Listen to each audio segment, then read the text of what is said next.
दोस्तों स्वागत है आपका इस वीडियो में। मैं आपको बताने वाला हूँ एएलपी सीबीटी 2 के एग्ज़ाम डेट के विषय में। भाई कौन से डेट में पेपर आपका होने वाला हो, साथ में यहाँ पे जो ग्रुप डी भर्ती है, वर्तमान में जो ग्रुप डी की वैकेंसी चल रही है दोस्तों 32,000 पदों पे, जिसकी यहाँ पे बहाली चल रही है।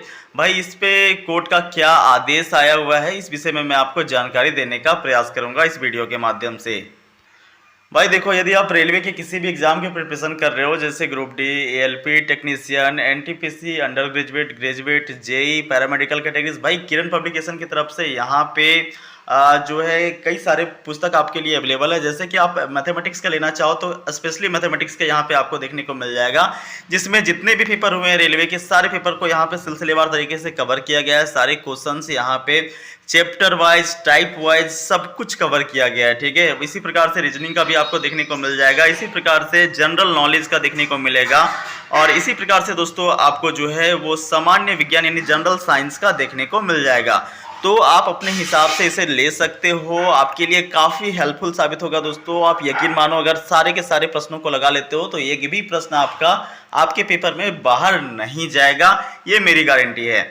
अगर दोस्तों आप स्पेशली एएलपी की तैयारी करना चाहते हो तो इसके लिए भी किरण पब्लिकेशन का यहाँ पे लेटेस्ट बुक 2025 का एडिशन जो है वो आ चुका है, जिसमें यहाँ पे 25 नवंबर से लेकर के 29 नवंबर के बीच में टोटल जो 15 शिफ्ट हुआ था अभी हाल ही के अंदर दोस्तों, जो अपना 2024 वाला एएलपी है, वो सभी पेपर का यहाँ पे सिलसिलेवार तरीका से chapter wise, type wise solution दिया गया है दोस्तों। एकदम परफेक्ट बुक है, आपको एक बेसिक आइडिया लग जाएगा कि भाई हमारा किस प्रकार से क्वेश्चंस जो है वो सीबीटी 1 के अंदर पूछा गया था। क्योंकि अभी देखो 10 अप्रैल से नया एएलपी 2025 का आवेदन शुरू होने वाला है, ठीक है।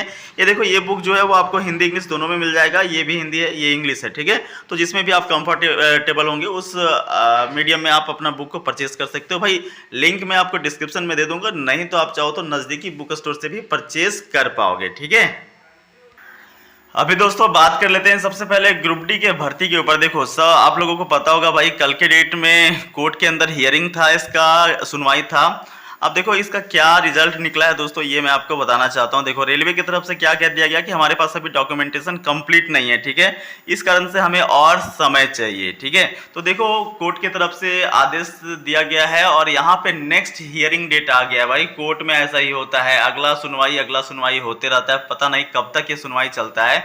अभी देखो नेक्स्ट हियरिंग का डेट जो है वो 26 मई, ठीक है, 26 मई को दे दिया गया है।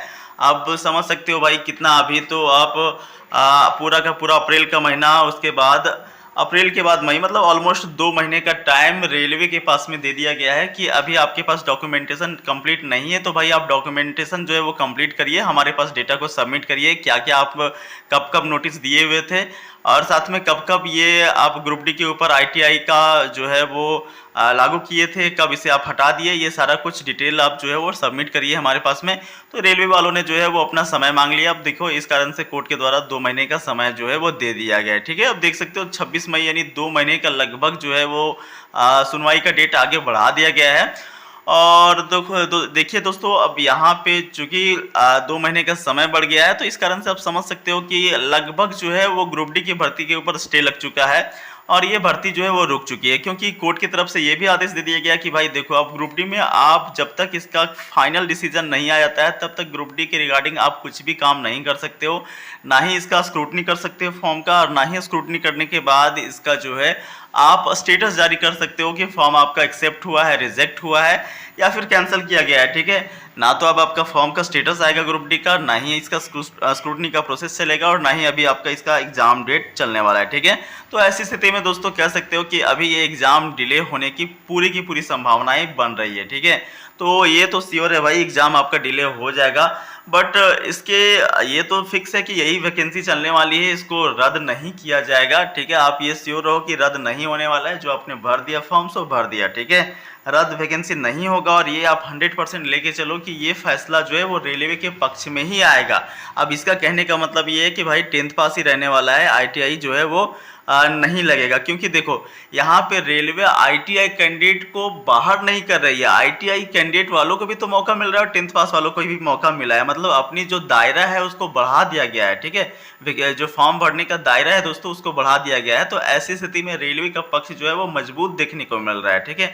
और इस कारण कारण से आप ये श्योर रहो कि भाई ये जो वैकेंसी है वो अब यहाँ पे रद्द नहीं होगी। हालांकि कोर्ट का हियरिंग का डेट बढ़ गया है, हालांकि सुनवाई डेट बढ़ गई है, और देखो हो सकता है नेक्स्ट हियरिंग में ये कंप्लीट हो जाए और रेलवे के पक्ष में ये आ जाए फैसला, ठीक है। ये तो 100% श्योर है, क्योंकि जिसकी लाठी उसकी भैंसी होती है दोस्तों, ये तो आप समझ सकते हो। तो बाकी देखो 100% तो ये आप मान के चलना कि ये पक्ष जो है वो रेलवे के पक्ष में जाएगी, फैसला जो है वो रेलवे के पक्ष में जाएगा और ये भर्ती रोक नहीं लगेगी, और अंतिम जो है वो दिसंबर तक पेपर होने की संभावनाएं बन रही है, ठीक है। बाकी देखिए दोस्तों, अगर एलपी सीबीटी 2 की बात करें तो जैसा आपको पता है कि यहाँ पे जो कल की डेट में एक नोटिस वायरल हो रहा था, जो कि काफ़ी लोगों के पास में पहुंचा भी, कि पेपर आपका 25 अप्रैल और 26 अप्रैल को यहाँ पे कंडक्ट कराया जाएगा। लेकिन आप यहाँ पे देखोगे ना दोस्तों, तो थोड़ा सा ये जो सेंट्रलाइज एम्प्लॉयमेंट नंबर 1/2024 है और ये असिस्टेंट लोको पायलट, देखोगे ये दोनों एडिटेड लग रहा है। देखिए यहीं पे आपको देखने से समझ में आ रहा है कि ये एडिटेड है, यहाँ पे देखने से समझ में आ रहा है कि ये एडिटेड है, ठीक है। और ये भी देखो, ये डेट जो है वो चिपका दिया गया है आपका जेई वाला, ठीक है। मतलब जेई वाला हटा करके यहाँ पे इसका डेट को चिपका दिया गया है। तो ऑलमोस्ट ये एडिटेड है और पूरा का पूरा फेक नोटिस है, क्योंकि कुछ भी चेंजेस नहीं है। जेई वाला नोटिस है, पूरा का पूरा लगभग से लगभग जो है वो सेम है, ठीक है। ये सारा का सारा डिटेल सेम है, बस देखो ये भी थोड़ा सा चिपका दिया गया है, सेम फॉन्ट मिला करके यहाँ पे एडिट कर दिया गया है, ठीक है, मिटा करके। तो ये जो है वो पूरा का पूरा फेक है दोस्तों।